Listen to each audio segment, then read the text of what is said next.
Земјоделците од општините Кочани, Чешиново, Блешево, Зрновци, што имаат работни обврски на своите земјоделски површини, а кои се наоѓаат во аторот на селото во кое што живеат, можат да се движат за време на забраната на движење исклучиво заради извршување на работните активности без да вадат дозволи за движење.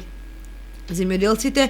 пак чии што земјоделски површини или фарми се наоѓаат надвор од селото во кое живеат и треба да патуваат, а имаат работни обврски поврзани со производството, задолжително треба да извадат дозвола за движење. Вадењето дозволи за оние земјоделци кои треба да патуваат од местото на живење до локацијата каде што им се наоѓа земјоделската површина или фарма, ќе биде по претходно воспоставениот принцип преку подрачната единица на Министерството за земјоделство, шумарство и водостопанство. Право на вадење на дозвола имаат лицата кои се регистрирани и се занимаваат со сточарство, пчеларство, оранжерии, лозарство, а услов е да се регистрирани земјоделци или да имаат над 2 декари површина под лозов насад, се вели во соопштението од подрачната единица на Министерството за земјоделство, шумарство и водостопанство во Кочани.